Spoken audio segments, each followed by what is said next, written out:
Hello everyone. हम discuss कर रहे हैं गेट के मॉक टेस्ट 1 के सॉल्यूशंस। पहला पार्ट कल आ गया है जहाँ पे हमने स्टार्टिंग के 8 क्वेश्चंस डिस्कस कर लिए हैं। ये सेकंड पार्ट।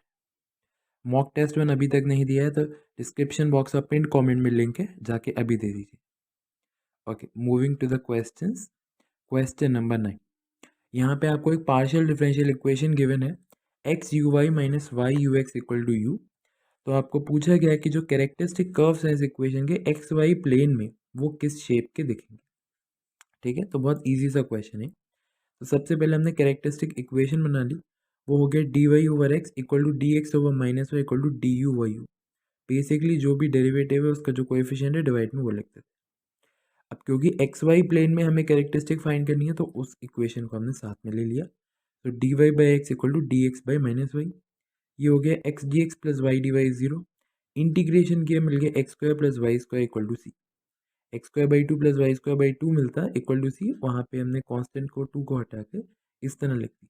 ऑल राइट, ये मिल गई हमें कैरेक्टरिस्टिक कर्व। जो ये सोल्यूशन मिली ये हो गई इस कैरेक्टरिस्टिक इक्वेशन की characteristic curves x y plane. ये क्या है? सिंपल सर्कल है जिनके सेंटर ओरिजिन पे है, इसीलिए हमारा करेक्ट ऑप्शन सी हुआ, circles with center at the origin, और कुछ नहीं। All right, moving to question number 10। इसी से रिलेटेड सेम पीडी है। यहाँ पे यू एक्स वाई सोल्यूशन है इस पीडी का, और कंडीशन गिवन है u at x zero is sine of pi by four of x. तो u की value one by root two पे कितनी होगी ये बतानी है। इसमें भी हम कैरेक्टरिस्टिक इक्वेशन का ही यूज़ करते हैं। कैरेक्टरिस्टिक इक्वेशन को यूज़ करके एक तो हमने ये कंडीशन फाइंड कर ली, एक कैरेक्टरिस्टिक का। अब एक हमें u के संग फाइंड करनी है, तो हमने कंसिडर किया d y by x equal to d u by u. अब हमने, क्योंकि इसको सिंप्लीफाई करना फिर से आसान नहीं है, तो प्रीवियस वाली कैरेक्टरिस्टिक कर्व से x की वैल्यू फाइंड करी, root of c minus y square. C constant है, कोई दिक्कत नहीं। अब ये y और u में ये इंटीग्रेट किया, ये हो गया लॉग ऑफ सी वन, हमने कांस्टेंट ऐड किया है, plus sine inverse of Y by root c equal to log u. यहाँ u के लिए सॉल्व किया तो u हो गया C one times E power sine inverse of Y by root C, जहाँ सी वन कॉन्स्टेंट और सी भी कॉन्स्टेंट। इसके बाद हमारा मेन काम होता है कांस्टेंट में एक इक्वेशन बनाना। तो सोल्यूशन निकालने के लिए हमने क्या किया, हमने सिंपल जो किया, इसमें C1 और C में उन दोनों कैरेक्टरिस्टिक कर्व्स को यूज़ करके रिलेशन फाइंड किया। तो हमें सोल्यूशन मिलता है sine of pi by four of root x square plus y square equal to u upon e power of this. और यहाँ से हमने ई की वैल्यू सब्स्टिट्यूट करेंगे उधर ले जाके, तो ये मिल गया हमें यू। ये बेसिकली स्टेप आया है जब हमने इनिशियल कंडीशन को यूज़ किया, यानी y को 0 और u को sine of pi by four of x substitute किया उन दोनों कैरेक्टरिस्टिक कर्व्स में जो हमें दो इक्वेशन को सॉल्व करने से मिली। तो हमें x square equal to c मिलता है, sine of pi by four x equal to c one मिलता है। यहाँ पे सी की वैल्यू यहाँ सब्स्टिट्यूट, इन दोनों को हमने एक्स की जगह एक्स की वैल्यू लिख दी है, तो ये मिल गई। और इसी में हमने यहाँ पे ये वैल्यू सब्स्टिट्यूट करी, जो हमें ये इनिशियल कंडीशन लगा के जो ये कांस्टेंट में एक रिलेशन मिला है, यहाँ पे हमने सी और सी वन की जो वैल्यूज़ ओरिजिनली इस इक्वेशन से मिलती हैं, जैसे सी की value x square plus y square और सी वन की जो भी यहाँ से मिलती है, उन वैल्यूज़ को सब्स्टिट्यूट किया जब इस इक्वेशन में, तो हमें ये मिल जाता है और यहाँ से यू हमारा सोल्यूशन निकल जाता है एक्स वाई में। अब बस इनिशियल जिस पे वैल्यू निकालनी है वो निकाल दी, वन बाई रूट टू पे सब्स्टिट्यूट किया, मिल गया one by root two e power pi by four. Simple, option a correct. इस क्वेश्चन में कुछ दिक्कत आपको तब हो सकती जब आप पहली इक्वेशन तो आसानी से फाइंड कर सकते हैं मगर दूसरी नहीं निकाल पाते, इसलिए कभी कभी हम दूसरी निकालने के लिए पहली का यूज़ करते हैं। जैसे हमने एक्स की जगह सब्स्टिट्यूट किया वाई, उस पहली वैल्यू को use. Moving to question 11। Simple, एक इनर प्रोडक्ट डिफाइन है R2 में, और ये बोला है कि इनर प्रोडक्ट होगा अल्फा की किस वैल्यू के लिए, वो आपको बताना है। तो यहाँ अगर आप तीन कंडीशन लगाएंगे इनर प्रोडक्ट की, जो फर्स्ट तीन कंडीशंस होती हैं तो वो एग्जैक्टली सेम आ जाएंगी, उनमें कोई दिक्कत नहीं होगी, वो हर अल्फा के लिए सेटिस्फाई होगी। चेक कर सकते हैं आप। बची जो चौथी कंडीशन है उसको हमें चेक करना है, यानी इनर प्रोडक्ट उस टर्म का उसी टर्म से, यानी एक्स का एक्सेस जीरो होगा, greater than equal to zero होगा, ये वो वाली कंडीशन। तो जब एक्स वन वाई वन का एक्स वन वाई वन से किया तो आगे ये, ठीक है।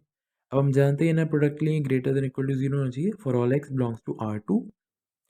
अब हमने अल्फा ले लिया टू, अल्फा टू लेंगे तो और x1 y1 की हमने लिया 1 1, तो इस इनर प्रोडक्ट की वैल्यू -2 आ गई नेगेटिव, तो यानी अल्फा नेगेटिव नहीं है, अल्फा 2 नहीं हो सकता। जो पहला ऑप्शन कहता है कि अल्फा कोई भी रियल नंबर हो सकता है, वो गलत है। अगले के लिए हमने अल्फा ले लिया -12, तो इनर प्रोडक्ट बन जाता है इस टाइप, और ये हमेशा ग्रेटर देन इक्वल टू 0 होगा। तो हमारे बी और सी ऑप्शन फॉल्स हो गए, जो कि कहते हैं कि if and only if alpha सिर्फ 0 ही हो सकता है या अल्फा सिर्फ लेस देन 1 ही होगा। हमने दिखा दिया कि अल्फा का मॉड लेस देन 1 हो तभी भी काम हो जाएगा, इसीलिए यहाँ पे आपका डी ऑप्शन करेक्ट। अगर ये इफ़ एंड ओनली इफ नहीं होता, अल्फा की वैल्यूज होती, तो ये तीनों ऑप्शन करेक्ट होते, क्योंकि अल्फा 0 भी हो सकता है, लेस देन 1 भी हो सकता है, मॉड अल्फा लेस देन 1 भी हो सकता है, पर क्योंकि इफ़ एंड ओनली इफ था, इसीलिए ऑप्शन डी ही करेक्ट हुआ इसका। मूविंग टू क्वेश्चन नंबर 12, ये लीनियर का क्वेश्चन था, बहुत अच्छा था। एक मैट्रिक्स है 12 क्रॉस 12 की, ओनली आइगन वैल्यू है 2, और आपको नलिटी गिवन है a-2i की, 2i स्क्वायर की, एंड सो ऑन। तो अब और तो गिवन है आपको कि जॉर्डन फॉर्म में 4 ब्लॉक्स होंगे जिनके साइज हैं A B C and C. जहाँ A less than B less than C है, तो आपको C minus A minus B की वैल्यू बतानी है क्या होगी। ऑलराइट, तो अब यहाँ पे रिजल्ट आपको पता है कि जो नलिटी होती है ए माइनस लैम्डा आई, जहाँ पे लैम्डा आइगन वैल्यू है मैट्रिक्स ए की, वो बताते हैं कितने जॉर्डन ब्लॉक्स बनेंगे उस करस्पॉन्डिंग आइगन वैल्यू के लिए। इसी तरह अगर हम ए माइनस लैम्डा आई के स्क्वायर की नलिटी देखें, वो बताते हैं number of Jordan blocks plus जितने ब्लॉक्स जिनका साइज ग्रेटर इक्वल टू 2 है उस आइगन वैल्यू के लिए, वो कितने हैं। इसी तरह पावर 3 कर दे और उसकी नलिटी फाइंड करे, तो वो number of Jordan blocks plus size greater equal to 2 के Jordan blocks plus size greater equal to 3 के जॉर्डन ब्लॉक्स, उसी आइगन वैल्यू के लिए और किसी के लिए नहीं। अब जो गिवन है उसको यूज़ करते हैं। एक ही आइगन वैल्यू गिवन है 2, number of Jordan blocks directly भी देख सकते हैं, 4 ही होंगे क्योंकि नलिटी 4 है। ठीक है, अब यहाँ से देखते हैं a-2i का स्क्वायर की नलिटी है 7। 7 क्या हो गया, यानी 7 हो गया जितने जॉर्डन ब्लॉक्स हैं plus size greater than equal to 2 के जॉर्डन ब्लॉक्स। तो साइज ग्रेटर इक्वल टू 2 के जॉर्डन ब्लॉक्स कितने आ गए, 3, यानी कि टोटल 4 ब्लॉक्स में से 3 ब्लॉक्स 2 या 2 से बड़े साइज के, तो यानी कि एक ब्लॉक साइज 1 का हो गया, यहाँ से बता रहे। अगला, अगर क्यूब की नलिटी है 10, वो फॉर्मूला लगाया तो क्या हो गया, जितने जॉर्डन ब्लॉक्स हैं प्लस साइज 2 वाले प्लस साइज 3 या 3 से बड़े वाले, तो यहाँ हो गया 4 जॉर्डन ब्लॉक्स 4 है, ग्रेटर देन इक्वल टू 2 वाले यहाँ से 3 आ गए, और 3 या 3 से वाले का फॉर्मूला, तो वो कितने हो गए, 10 माइनस 7 यानी 3, यानी कि 2 से बड़े वाले भी 3 हैं और 3 से बड़े वाले भी 3 हैं, यानी कि 2 ऑर्डर का कोई भी ब्लॉक नहीं, ये बता रही है। आगे चलते, पावर 4 वाला देखा तो वो है 12, अगेन 4 प्लस 3 यानी greater equals to 2, greater equals to 3 वाले और ग्रेटर इक्वल्स टू 4 वाले। अब ग्रेटर इक्वल्स टू 4 वाले कितने हो गए,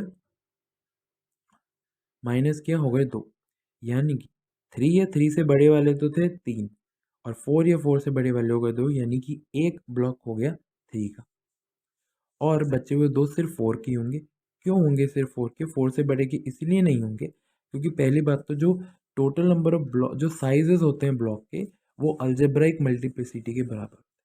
अब क्योंकि मैट्रिक्स का जो अलजेब्रिक मल्टीप्लिसिटी है वो 12 है, ठीक है, और टोटल हमारे एक 1 वाला बन गया ब्लॉक और एक 3 वाला बन गया और 2 फ्लोर वाले बनेंगे, तो टोटल इनका सम बन जाता है 12। 4 प्लस 4 प्लस 3 प्लस 1, अगर 4 से बड़ा वाला होता, सिर्फ 5 होता, ठीक है, और एक 4 वाला होता तो होता था सम 9, और एक हो जाता 10, 3 वाला ब्लॉक नहीं बन पाता, या अगर 2 5 वाले हो जाते तो गड़बड़ हो जाती, तो उस चीज़ को सेटिस्फाई कर, यानी जो सारे जितने ब्लॉक्स बनेंगे उनका सम, साइजेस का सम अलजेब्रिक मल्टीप्लिसिटी के बराबर। तो अब यहाँ से हमें ए बी और सी की वैल्यू मिल गई कि 4 ब्लॉक्स हैं जिनके साइजेस है 1 3 4 एंड 4, तो ए 1 हो गया, बी 3 हो गया, सी 4 हो गया, तो सी माइनस ए माइनस बी की वैल्यू हो गई 4 माइनस 1 माइनस 3 यानी 0, इसीलिए इसका आंसर आपका 0 था। All right, moving to question number 13, simple सा, बहुत सिंपल सा क्वेश्चन था, लीनियर ट्रांसफॉर्मेशन थी, 2 बेसिस गिवन थी, और सिंपल एक बेसिस को दूसरे बेसिस में इस ट्रांसफॉर्मेशन में किस तरह लिख सकते हैं, उसकी मैट्रिक्स रिप्रेजेंटेशन थी, कुछ और नहीं। तो बस टी ऑफ 3 1 एक बेसिस को दूसरे बेसिस में लिखते हैं, टी ऑफ 3 1 की वैल्यू फाइंड करी और इसको दूसरे बेसिस जो हमें गिवन है उसके टर्म्स में किस तरह हम लिख सकते हैं वो देखा। इसी तरह जो 5 2 की मैपिंग देख ली उसको टर्म्स में लिख दी, और जो टर्म्स को है उसको ट्रांसपोज कर लिख दो। सो 1 0 माइनस 2 को कॉलम में लिख दो, इसी तरह 3 1 माइनस 1 को लिख दो। ये हो गई मैट्रिक्स, और करेक्ट ऑप्शन हो गया हमारा ऑप्शन नंबर 2 बिना किसी डाउट के। All right, moving to question number 14। Question number 14 में है कि डेरिवेटिव इस फंक्शन का एफ का 1 2 पॉइंट पे इस डायरेक्शन में नंबर 2√2 है, और -2 के डायरेक्शन में -3 है, तो इस डायरेक्शन में वैल्यू डेरिवेटिव अगर a है तो a² की वैल्यू क्या हो। ऑलराइट, डायरेक्शन की बात आ जाती है डेरिवेटिव में तो सीधा मतलब है डायरेक्शनल डेरिवेटिव की बात हो। ऑलराइट, अब डायरेक्शनल डेरिवेटिव हमें पता है कैसे निकालते हैं। हम मान लेते हैं कि f का जो ग्रेडियंट है वो fx i cap plus fy j cap है। गिवन है डेरिवेटिव इस डायरेक्शन में, यानी 1 2 पॉइंट पे 1 i प्लस j डायरेक्शन में 2√2 है, तो डायरेक्शनल डेरिवेटिव के अकॉर्डिंग ग्रेडियंट का प्रोडक्ट होता है with the unit vector. Gradient है ये, यूनिट वेक्टर नहीं है ये, तो वेक्टर को डिवाइड कर देंगे यूनिट वेक्टर से। यूनिट वेक्टर बनाने के लिए नॉर्म से डिवाइड कर दिया, रूट, इसकी वैल्यू है 2√2, तो एफ एक्स और एफ वाई में एक रिलेशन है। इसी तरह हमें गिवन है दूसरे डायरेक्शन में -3, सेम उसमें किया, ग्रेडियंट का प्रोडक्ट यूनिट वेक्टर से, ये भी यूनिट वेक्टर नहीं है तो नॉर्म से डिवाइड किया, इक्वल टू -3, एक रिलेशन मिल गया। एफ वाई की वैल्यू इसमें किया तो एफ एक्स की वैल्यू, तो एफ एक्स और एफ वाई यानी ग्रेडियंट हमें मिल गया। अब बस तीसरी डायरेक्शन में हमसे यानी पूछ रहा है, तो बस ग्रेडियंट है हमारे पास, वेक्टर तो है ही, नॉर्म से डिवाइड किया, ये आ गया √5। अब ये √5 है ए, हमें a² की वैल्यू मिल रही है, a² हो गया 5, इसलिए इसका आंसर 5 था। ऑलराइट, चलते हैं लास्ट क्वेश्चन, क्वेश्चन नंबर 15। यहाँ पे आपको गिवन था इस इंटीग्रल, और इस इंटीग्रल की वैल्यू फाइंड करनी थी, जहाँ पे सी आपको इंटरसेक्शन गिवन है सिलेंडर का और प्लेन का y=z पे, कर्व ओरिएंटेड है काउंटर क्लॉकवाइज डायरेक्शन में, यानी नेगेटिव साइन नहीं लेना जब ऊपर से देखा जाता है तब। तो इस इंटीग्रल की वैल्यू क्या हो। ओके, तो सबसे पहले इस इंटीग्रल को हम लिख सकते हैं dx i cap dy j cap और एक वेक्टर फील्ड। तो f हमने लेट के लिए ये फंक्शन, इसका निकाला कर्ल। कर्ल निकालने का सिंपल फॉर्मूला होता है, डिटर्मिनेंट होता है आई जे के का, तो हमारा कर्ल आ गया -i cap. Alright, Stokes theorem कहती है कि इस इंटीग्रल की जो वैल्यू होती है वो होगी double integral over the D surface पे of curl of F into normal vector over the surface. ठीक है, जहाँ पे सी उसकी बाउंड्री होगी। तो हमने डी ले लिया इलिप्स, क्योंकि y=z है, तो इलिप्स जो उस प्लेन को जिस पॉइंट जिस कट करेगा उस शेप को हमने इलिप्स ले लिया, जहाँ पे सी उसकी बाउंड्री हो गई। अच्छा, अब हमने क्या किया, नॉर्मल वेक्टर फाइंड करना है, हमें कर्ल मिल गया है। अब कर्व सी जो है उसको हम पैरामीटराइज कैसे कर सकते हैं, इलिप्स की तरह। तो हमने cos t लिया, x को y हो गया 1 + sin t और z हो गया 1 + sin t, क्योंकि y और z सेम है, उस कर्व के अकॉर्डिंग लिया जो हमें इंटरसेक्शन सिलेंडर दे रखा है उसके अकॉर्डिंग। ये हो गया कर्व का पैरामीटराइजेशन। इंटीरियर की अगर हम बात करें कर्व की, तो वहाँ आर लग जाएगा, क्योंकि यू आर टी होगा, क्योंकि कर्व जो होता है वो आर से भी डिटरमाइन होगा, जैसे आर पोलर कोऑर्डिनेट्स में करते हैं। आर आ गया। नॉर्मल वेक्टर क्या होगा, यू को आर के रिस्पेक्ट में डेरिवेटिव, क्रॉस प्रोडक्ट यू को टी के रिस्पेक्ट में, इनका क्रॉस प्रोडक्ट फाइंड किया, वो आ गई 0 I cap minus R J cap plus R के।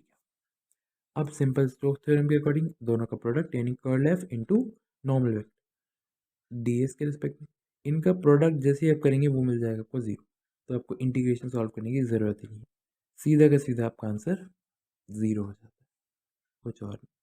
मेनली ऐसे क्वेश्चन में ये ध्यान रखिएगा, एनईटी वाले कोई भी क्वेश्चन छोड़िएगा मत, कोई नेगेटिव मार्किंग नहीं थी, और मोस्टली का आंसर 0 होता है। ठीक है, अगर आपको किसी का आंसर समझ नहीं आ रहा तो आप 0 लिख के आ जाइए, कोई ना कोई आंसर करेक्ट हो ही जाए। ऑलराइट, आई होप समझ में आए होंगे सारे क्वेश्चंस, कोई दिक्कत हो कोई डाउट हो तो पूछ लीजिएगा।